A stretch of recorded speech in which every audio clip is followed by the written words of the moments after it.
그런가 하면 9월에 또 미국은 전 세계에 배치됐던 전술 핵무기 철수 폐기 선언을 합니다.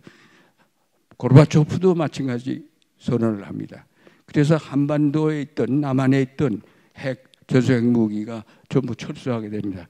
여러분 아시겠습니다만 남한에는 한국 전쟁 끝난 후 아이젠하워 시기에 약 700~800의 핵폭탄이 군산 비행장에 보관되고 있었어요. 지미 카터 대통령 시절에 대부분 철수했는데 100개를 남겨두고 있었어요.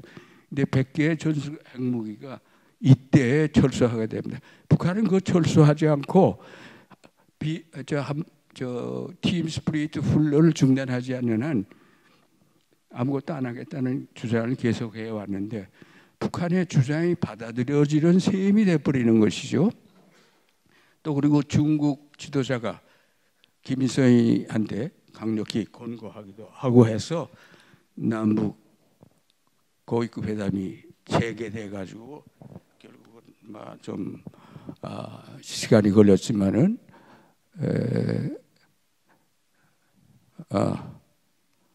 이러구만 시간이 걸렸지만은 남북 기본 합의서를 채택하게 되는데 이 남북 기본 합의서는 상당히 중요한 의미가 있습니다.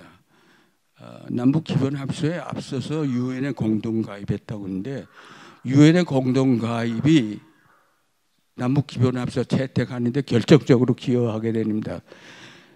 유엔에 공동 가입했다는 것은 뭘 의미하는가 하면은 남과 북이 서로 상대방을 인정하지는 않았죠.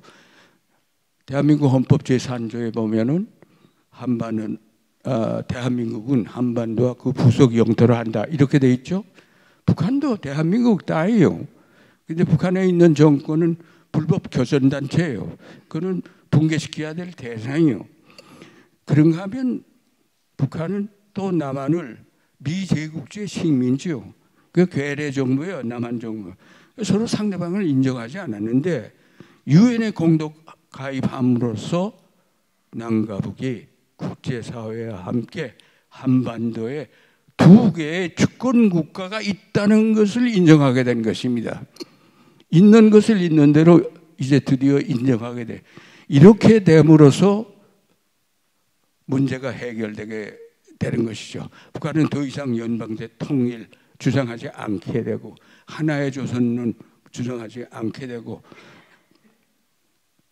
통일이 과조인데 오래 걸릴 텐데 그 사이에 남북관계를 어떻게 유지할 것인가 하는 거에 대해서 고민하게 되고 그래서 남북관계를 어떻게 개선할 것인가 하는 문제를 논의하는 남북 고위급 회담에 나와서 아까 살펴본 남북 기본 합의서를 채택하게 됐던 것입니다. 그래서 남북 기본 합의서에 의해서 우리가 상당히 생각해야 될 것은 뭐인가 하면은 이 남과 북은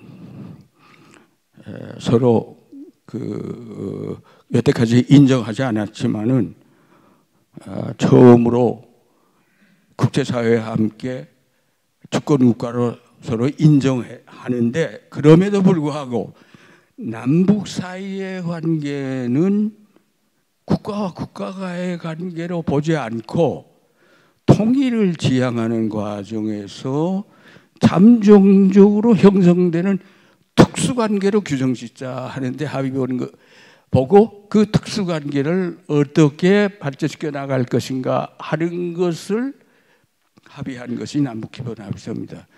여기서 이것이 대단히 중요합니다.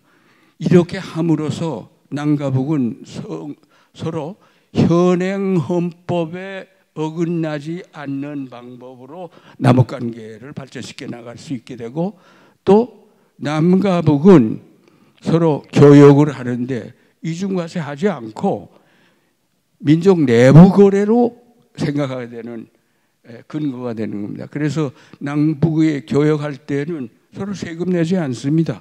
서울에서 부산에 물건을 가는 것과 마찬가지 상황으로 하는 이런 형태로 합의를 받았던 것이죠.